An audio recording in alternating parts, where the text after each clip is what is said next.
Hello, dear students. Welcome back to my channel, Physics SPC. The given graph shows variation with distance r from the center. ये graph दे रखा है हम दोनों और फिर चार चॉइस है ये electric field of uniformly charge spherical shell मतलब हॉलो स्फीयर। ये ग्राफ हॉलो इलेक्ट्रिक फील्ड का है, यूनिफॉर्मली चार्ज स्पेरिकल सेल का।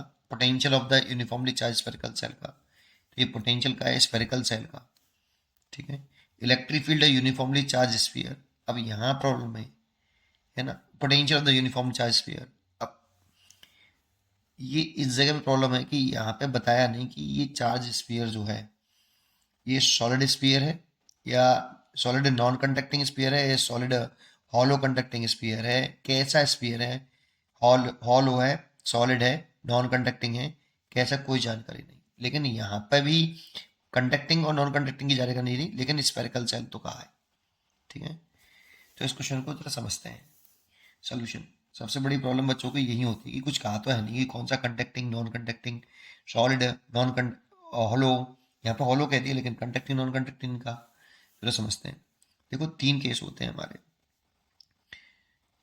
एक, अगर मैं ये कहूं कि सॉलिड कंडक्टिंग स्फीयर है, ये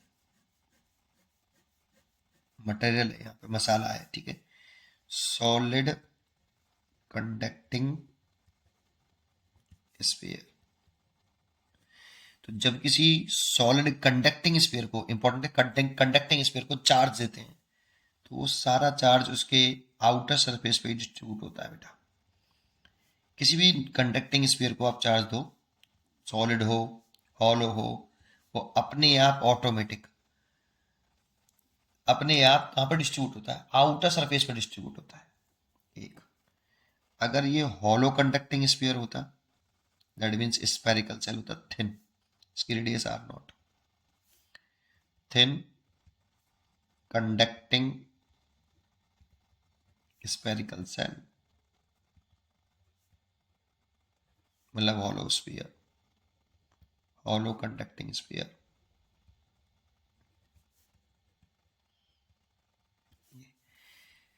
है तो कंडक्टिंग ही ना, तो सारा चार्ज जो आएगा इसके आउटर सरफेस पर ही आएगा बेटा, आउटर सरफेस पर डिस्ट्रीब्यूट होगा। इस पे ये क्यू चार्ज है, इस पे भी क्यू चार्ज है। अगर हम नॉन कंडक्टिंग हॉलोस्फीयर लेते हैं, जैसे हॉलो है लेकिन नॉन कंडक्टिंग है, thin non conducting sphere, non conducting spherical shell, shell मतलब हॉलोस्फीयर। तो इस पे चार्ज जो है हम जहां देते हैं वहीं पे रहता है, तो हम मोस्टली ये मान के चलते हैं कि चार्ज हमने सरफेस पर दिया है, क्योंकि अंदर तो मसाला ही नहीं है और विदाउट मास के चार्ज एग्जिस्ट नहीं करता, मास पे ही एग्जिस्ट करता है चार्ज बेटा।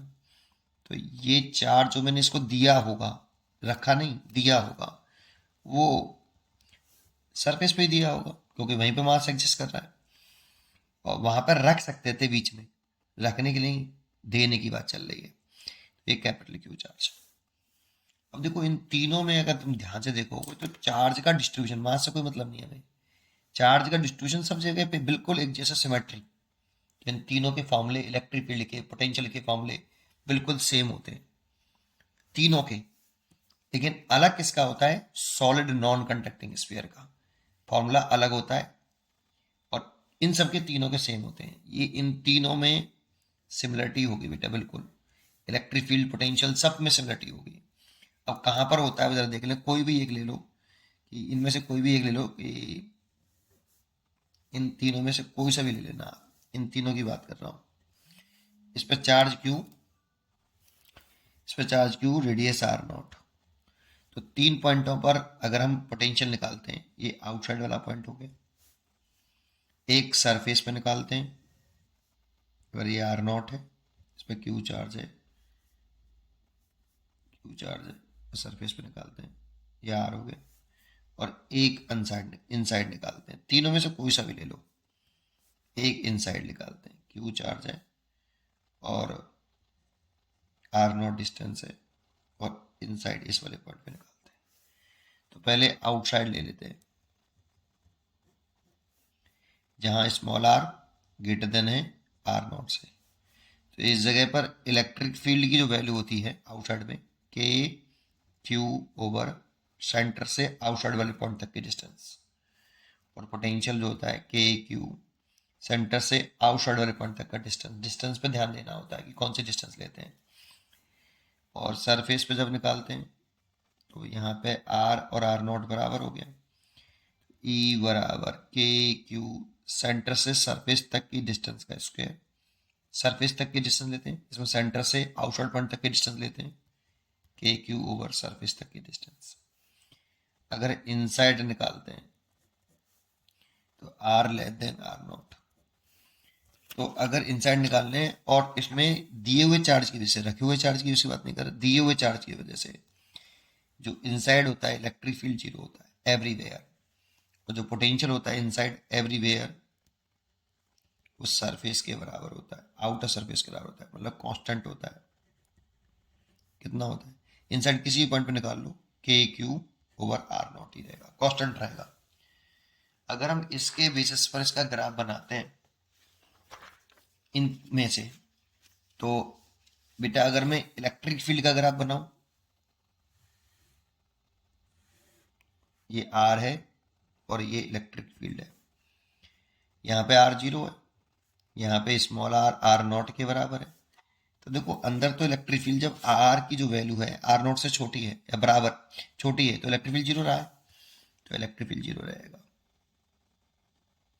फिर जब सरफेस पे पहुंच जाएगा तो इलेक्ट्रिक फील्ड मैक्सिमम हो जाएगा, सरफेस पर मैक्सिमम है, क्योंकि यहाँ पे जो स्मॉल आर है वो आर नॉट से बड़ा है, सरफेस पे मैक्सिमम वैल्यू है। फिर उसके बाद जैसे जैसे आर बढ़ रहा है ई घट रहा है, तो ऐसे ग्राफ आएगा, रेक्टेंगुलर हाइपरबोला।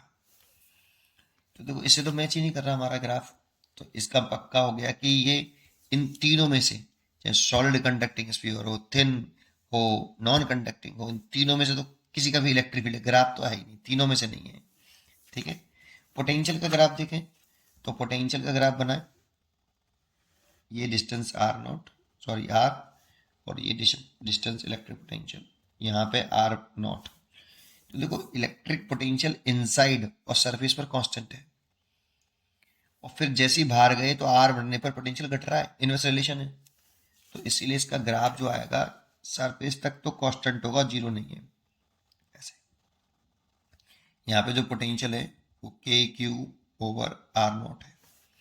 इसके बाद इनवर्स रिलेशन आ गया, जैसे जैसे डिस्टेंस बढ़ेगी, जब तक आर इन्फिनिटी हो जाएगा, जब हम आर इनफाइनाइट रखेंगे ना तब पोटेंशियल जीरो होगा जाके, इसलिए इसको पैरेलल कर देना है यहाँ पे बेटा। तो ये v प्रोपोर्शनल टू वन अपना, देखो इसी से मैच कर रहा है, ये इसी से मैच कर रहा है ग्राफ जो हमें दे रखा है। इसका मतलब कि ये इन तीनों में से किसी एक का ग्राफ हो सकता है, लेकिन यहाँ पे देखो इलेक्ट्रिक फील्ड का ग्राफ तो है नहीं स्फेरिकल सेल का। स्फेरिकल सेल चाहे कंडक्टिंग ले लो चाहे नॉन कंडक्टिंग, मतलब हॉलोस्फीयर कोई सा भी ले लो, ग्राफ इलेक्ट्रिक फील्ड का तो नहीं है बेटा। ये स्फेरिकल सेल बड़ा यूज किया, कंडक्टिंग या नॉन कंडक्टिंग दोनों में से किसी का भी नहीं है, ये तो नहीं है। Potential of uniformly charge spherical shell, तो स्फेरिकल सेल चाहे हॉलो ले लो चाहे कंडक्टिंग चाहे नॉन कंडक्टिंग, दोनों में से यही ग्राफ बनता है। तो ये चॉइस सही लग रही है। अभी दूसरा भी चेक कर लेते हैं, इलेक्ट्रिक फील्ड का भी मैं बनाया नहीं, लेकिन इसका मैंने बना लिया बेटा। इन तीनों में से तो नहीं है बेटा ये potential of uniformly charge sphere. अब स्फीयर कहा है, सॉलिड है या नॉन कंडक्टिंग है, सॉलिड, कंडक्टिंग, नॉन कंडक्टिंग, कैसा स्फीयर है कोई जानकारी नहीं है।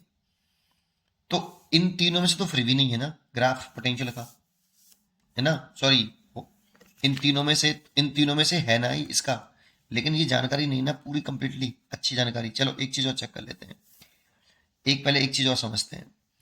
अगर सॉलिड नॉन कंडक्टिंग स्फीयर को फिर सोच के देखना आप, ये सबसे बेस्ट चॉइस इसकी क्या बन सकती है।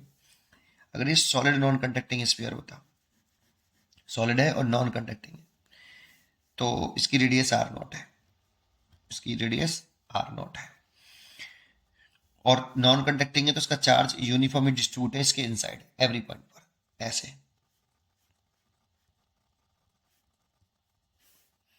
अब इसके 3 पॉइंट पर फिर इलेक्ट्रिक फील्ड निकालें, एक आउटसाइड, मान लो ये चार्ज कैपिटल क्यू डिस्ट्रीब्यूट है, एक आउटसाइड निकाले, आउटसाइड, तो small r is greater than क्या, आर नॉट, यहाँ पे आर नॉट माना रेडियस मैंने। तो कितना होता है, इलेक्ट्रिक फील्ड होता है आउटसाइड के क्यू, सेंटर से आउटसाइड वाले पॉइंट तक की डिस्टेंस, और पोटेंशियल होता है के क्यू, सेंटर से आउटसाइड पॉइंट तक का डिस्टेंस। आउटसाइड तो इजी होता है, चेंज केवल कहाँ आएगा पता है, चेंज केवल इनसाइड में आएगा, बाकी का सब सेम ही रहता है। तो ये आर नॉट फिर, और इसमें चार डिस्ट्रीब्यूट है पूरे में कैपिटल क्यू, और सरफेस पे निकालें, सरफेस स्मॉल आर बराबर आर नॉट, इलेक्ट्रिक फील्ड के क्यू ओवर सरफेस तक की डिस्टेंस का स्क्वायर और सरफेस तक की डिस्टेंस। चेंज यहाँ है बेटा कि अगर ये सॉलिड स्फीयर है, solid non conducting sphere, solid तो है लेकिन नॉन कंडक्टिंग भी है, सॉलिड नॉन कंडक्टिंग स्फीयर है, और इसकी ये रेडियस आर नॉट है। डिस्टेंस, आपको डिस्टेंस पे ध्यान देना चाहिए, कौन सी डिस्टेंस लिख रहा हूं मैं, ये पॉइंट आर है, और किस लिए लिख रहा हूं, इसके लिए आप इनसाइड की बात करें, यहां चेंजिंग होती है बेटा जब आर लेस देन होता है आर नॉट। तो इलेक्ट्रिक फील्ड इनसाइड जो होता है इस जगह पर, ये होता है के, चार्ज इस पर क्यू है अगर, क्यू ओवर रेडियस का क्यू करना होता है, यहाँ रेडियस का क्यू करना है, जो रेडियस है इसकी, स्मॉल आर नॉट रेडियस मानी तो रेडियस का क्यूब इनटू, यहाँ पे ये डिस्टेंस आती है स्मॉल आर, ऐसे ही रिलेशन होता है बेटा, है ना। वॉल्यूम चार्ज डेंसिटी में भी कन्वर्ट कर सकते हैं इसे, वॉल्यूम चार्ज डेंसिटी में कन्वर्ट करते हैं तो volume charge density equal to charge upon volume, 4/3 pi small r naught का क्यूब, ठीक है। तो यहाँ से आप चार्ज को निकाल सकते हो, चार्ज की वैल्यू पुट कर सकते हो वॉल्यूम चार्ज डेंसिटी के टर्म में। एंड पोटेंशियल का फॉर्मूला स्पेशल है, के क्यू ओवर 2 रेडियस का क्यूब, रेडियस का क्यूब इंटू 3r0 का क्यूब माइनस स्मॉल आर, यहाँ रेडियस आती है और यहाँ इस पॉइंट पे निकाल लेना आर डिस्टेंस पर, तो वो आता है, ये फॉर्मूला होता है। अगर हम सेंटर पे चले जाएं, एट सेंटर, सेंटर पे स्मॉल आर जीरो हो जाएगा, तो इलेक्ट्रिक फील्ड तो जीरो हो जाती है देखो, अगर यहाँ स्मॉल आर जीरो रखते हैं तो इलेक्ट्रिक फील्ड जीरो, लेकिन अगर वी निकालें तो वो जीरो नहीं होगा। आर अगर जीरो रख दे सेंटर पे, आर पॉइंट जीरो हो जाएगा, ये तो रेडियस है सॉलिड स्फीयर की, जीरो रख दें तो ये हो जाएगा, ये स्क्वायर होता है यार, ठीक है, स्क्वायर ही तो होगा, हाँ ठीक है स्क्वायर होता है। तो ये हो जाएगा के क्यू 3/2, ये से कट जाएगा बटे 2r0। तो ये सरफेस के, ये देखो ये सरफेस वाला हो गया पोटेंशियल, सरफेस वाला पोटेंशियल हो गया, देखो ये सरफेस वाला पोटेंशियल है, तो सरफेस आ जाएगा। तो सरफेस सेंटर पर जो पोटेंशियल होता है ना, वो सरफेस के पोटेंशियल का 3/2 टाइम्स होता है। अब इस इक्वेशन को, इसको देखें ना, तो ये पैराबोला की इक्वेशन है बेटा, यहाँ पे पैराबोला है इनसाइड ग्राफ। तो इसका ग्राफ बनाए अगर हम सॉलिड नॉन कंडक्टिंग स्फीयर का, अगर मैं इलेक्ट्रिक फील्ड का ग्राफ बनाऊं तो ये आर है और ये आपका ई है, तो इसका ग्राफ बना रहे हैं तो देखो अंदर डायरेक्ट रिलेशन है ई और आर में, और बाहर सरफेस पर इनवर्स रिलेशन आ गया, फिर बढ़ा रहे हैं डिस्टेंस तो इनवर्स रिलेशन है।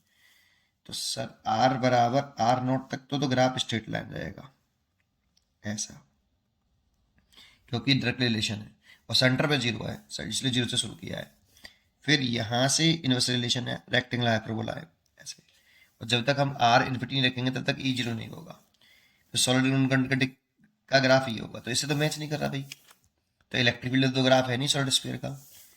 और अगर मैं पोटेंशियल का ग्राफ बनाता हूं आर, और ये पोटेंशियल है नॉन कंडक्टिंग, तो देखो सेंटर पर जब आर जीरो है तो पोटेंशियल जीरो नहीं है, सरफेस के पोटेंशियल का, तो मान लो ये सरफेस वाला पोटेंशियल है, उससे 1.5 गुना ज्यादा है, तो 1.5 गुना ज्यादा करें मतलब ये थोड़ा सा और ज्यादा करना चाहिए था, ये 1.5 गुना ज्यादा है, इस जगह पे जो पोटेंशियल है ना, ये 3/2 टाइम्स ऑफ सरफेस है, और ये सरफेस है, और यहां तक जो सरफेस तक इसका जो ग्राफ रहता है, ये जो रहेगा ये पैराबोला रहेगा। तो पैराबोला और ढुलता हुआ पैराबोला, ऐसे ये पैराबोलिक ग्राफ रहेगा।